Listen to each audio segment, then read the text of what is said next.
This is Andy Purewal for Boxing Social in association with Betfred, and I'm delighted to be joined by Matthew Macklin over Zoom. Matt, first and foremost, how you been keeping? Yeah, not bad, not bad. Looking forward to the fights this weekend. It's good to hear, mate. Let's obviously get straight into it. I imagine you're a very busy man. You've got some stuff to do before tomorrow night. Katie Taylor returns to the ring in her mandatory defence against Gutierrez. What are you expecting to see from Katie tomorrow?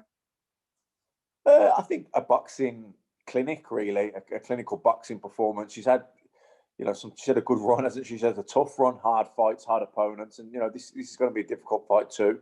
It's a mandatory challenger, but I think Katie Taylor's probably, well, in my opinion, she's the best pound for pound boxer in the world in women's boxing, and I think we're going to see a brilliant performance on Saturday. Gutierrez will be kind of an unknown boxer to many over here on these shores. I don't suppose you know more. You could fill in people as to what to expect from her. Not really. I know she's undefeated. She's the mandatory challenger, so she's earned her shot at Katie. And like all undefeated fighters, she'll have that confidence. She doesn't know what it's like to lose yet as a professional. So, but look, she's fighting Katie Taylor. Who's the pound for pound, as I say, in my opinion, the pound for pound number one in women's boxing. So that's a daunting task. But she's look, Katie, she's not getting any younger. So all these girls fighting her will think that they can, they'll be hoping that they can make that count for them. But I just don't see any slip ups. She's a consummate professional. I think she has adjusted her training a little bit these days, Katie. I think she does take more easy days and rest days than probably what she did before. And I think that's a good thing. As you get older, you don't need to kill yourself as much or as often, at least. Yeah, you have to dig in. Of course you do, and you have to get yourself into great shape, but you don't have to kill yourself every day in the gym. So I think that's something she's altered how she's training a little bit. And she's taking more rest, and she's training a little bit smarter, more intelligent, and she's like I said, I don't expect any slip ups on Saturday. Katie will go down in the history books in boxing in general for what she's achieved and what she will still look to achieve moving forwards. But going off what you've just said there, Matt, about her taking more rest days as she gets older, do you feel that this may be kind of the signs that gradually she's maybe only got a certain period of time left in the sport? She's edging towards maybe the last few years of a peak. Yeah, absolutely. No one goes forever. we as it's a fact of life. No matter what sport, people get older, and you lose that bit of youth and speed, and you lose a little bit of hunger, and you achieve goals, and that's life. But she's, listen, she doesn't look like she's slowing up. I mean, that performance against Pursuit, what a fight that was again at Fight Camp, and I watched it back on the Wednesday night, and I thought she was a clear winner in a hard fight, in a very hard fight. But I thought she won clearly. She landed the better shots by far, and actually a lot of the shots I think were on the night. I think Pursuit, a lot of people are probably giving Pursuit credit for. Certainly, I can speak for myself. I was. When I watched it back, they weren't landing that cleanly. There was a lot of pressure.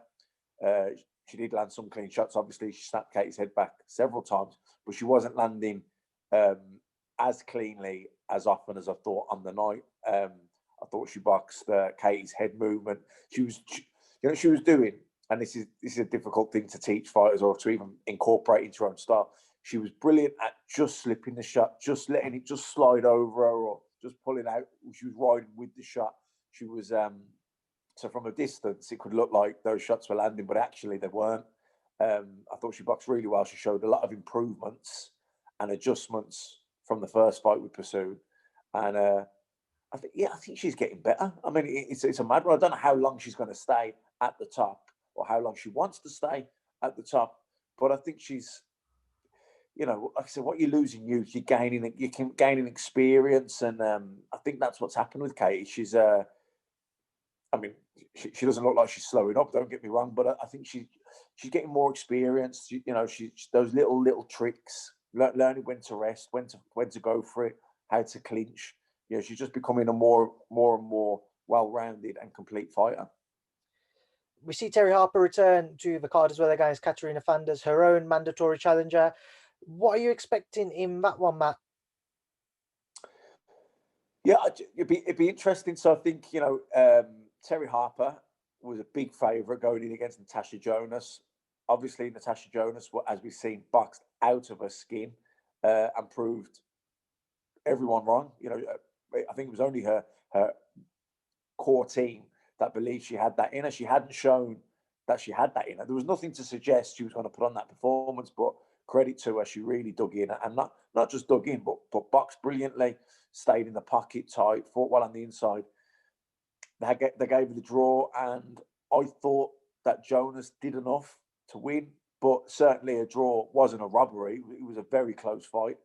I think Harper, it's funny because she was an undefeated fighter. She'd just become a world champion. She was really riding that crest of a wave. And now I think, I don't think I don't think it's fair that this has happened, but she's probably experienced a lot of negative opinions and press, because that's what sport's like, isn't it? So she'll have to have dealt with that. It's been a fairly quick turnaround from fight camp into this one. It's not been, it's only been a few months. So, but I think I think there'll be a desire within her to really perform well here, and sort of then whether she goes into a rematch with Natasha Jonas after that, or looks for other fights. But I think there'll be a real sort of steely determination for her to come in and really perform to that absolute top of her game. I don't think she feels she did that against Jonas. I think there's two things. I think Jonas performed out of his skin. I think some people, or certainly Terry Harper and her team, felt they didn't perform as good as they could have. So I think they'll be keen to not only win, but really put on a performance. Then the final world title fight on the card is between Rachel Ball and Paulina Guanini. What are you expecting to see from Rachel this time around? Obviously, a very impressive performance last time out against Shannon Courtenay. Is there pressure on her to kind of continue to live up to those expectations and that past performance? Yeah, of course. She it was a breakout fight for her. It was a great fight. She won it. It was a close, hard fight, but again, she'll improve from that. She won the fight, and now she's going into this one. It's the three world title fights. It's the headline act. There's Kate Taylor's the headline act, but there's three women's fights of the all in world title fights. I mean, it's a monumental. It's a piece of history, isn't it? And she's a part of that. So, but she'll want it to be not just a part of history, but to be a successful part of that historic night. There's been a few chops and changes, I think, with her opponent. So, but not in terms of size or stature or style. So I think she's just got to make a height and a reach count for it, and box like she did against Shannon Courtenay. Really, just maybe tighten up a little bit when she's punching down with a shorter person. Courtenay was able to land those right hands over the top and then come back with the left hook. So I think she'll probably look to tighten up in that sense defensively. But I actually think she's in a good place, and I think she's quite a strong favourite. Dr. Cullen also on the card. John Dock stepping in to replace Jamie Cox, who picked up an injury in camp. Well, he had a cut in camp, which meant that he was ruled out. A good step up for both. Well, I say for both. For John Dock, a good step up, and for Jack Cullen, a very good name to be getting in the ring with. But a tough fight for the pair of them. How are you expecting it to play out, Matt? It's a tough fight for both, because I mean, Cullen had a tough fight, didn't he, against Zach Chelli on the fight camp. He stepped up to super middle. It's a bit of a funny one with Cullen, because he's obviously a big middleweight, very tall, but I don't think he's a big super middleweight. I don't know if he's big enough to be super. He's kind of caught in that middle a little bit. It's almost like if there was a weight that was 11 stone 10, that'd be perfect for him, but obviously there's not. So he is up at super middle. I think John Doherty is quite vicious. When we've seen him box, he goes for it. He doesn't pull any punches. He's very much of a feeling out process, even though he got took a few rounds last time, which I think will have done him good. Because, if this goes 10 rounds, Cullen's got more experience. You'd wonder in the second half if he can make that experience count. But I don't know. I think this is going to be, I think this fight will catch fire. And I think it'll catch fire quick, because Doherty is very aggressive. And Cullen ain't exactly a slickster. He likes to, even though he's really tall, he doesn't really use his reach. He fights like a much shorter guy. He likes to stand at medium range and trade shots. So I think this fight will catch fireworks pretty early on, and I'd be surprised if it goes the distance. Matt, just to move away from this card, just get your thoughts on a few other things. One fight which was announced today between Tom Little and Alan Babic that will take place next weekend on the Ben Formella card. Again, it's an interesting fight and one which both had been speaking about for ages. Is this the right kind of step up for Alan Babic in your eyes, given how much we've seen of him for the past 6-7 months? Yeah, well, look, he's 29. He's not getting any younger, and if he wants to make his mark in the pro game, then he needs to be. He needs fights that are going to extend him and give him experience that he'll need as he goes through the levels. Tom Little's a tough guy, game as they come, and he'll certainly give his best. Is that going to be enough to beat Babic? I don't know. Will he be able to stand up to him? I don't know. I know he'll give it everything he's got, but Babic needs rounds. As simple as that. He's aggressive. He throws the kitchen sink straight away. There's not much of a. He's not exactly pacing it. So if Little can withstand the early onslaught, it'd be interesting to see how Babic is after a few rounds. How are you expecting that one to play out, Matt? I don't know. I think it's difficult to pick against Babic. I think even though I don't know how good he is, but he's definitely decent. He hits hard. He's very aggressive, and usually Little, when he's fought the better guys, he's come unstuck a little bit despite his effort. This weekend, we also see during the night Cal Brook travel over to the States. Well, he's travelled over there now, but he'll obviously be facing Terence Crawford for that WBO World Welterweight title. Is it just too far for Cal, or do you think that he can kind of upset the apple cart? I think it's just a hard fight at this stage in Cal's career. I think Cal's not got a lot left, really. And Terence Crawford's in the prime of his life. And if this was a few years back, it would have been a great fight. But I think where Cal is now and where Crawford is, I just think it's a fight a few years too late for Cal. I think Terence Crawford's at the top of his game, and I think he's in the conversation as who's the best pound for pound fighter in the world. And I just think, I don't give Cal a big chance in that fight. I wouldn't write him off absolutely. He's a top fighter, and he can punch, and he's got a chance, but I think it's a slim one. I've seen over social media a lot of people kind of leaning towards a Terence Crawford victory from either the 8th round onwards or maybe a points victory. Is that how you see it going, or do you think it could finish any earlier? Or if Cal was to stand a chance, what are your thoughts on his best chance? No, I don't. I think I'd agree with that general consensus of points or maybe late stoppage. Maybe Crawford can get to him late on.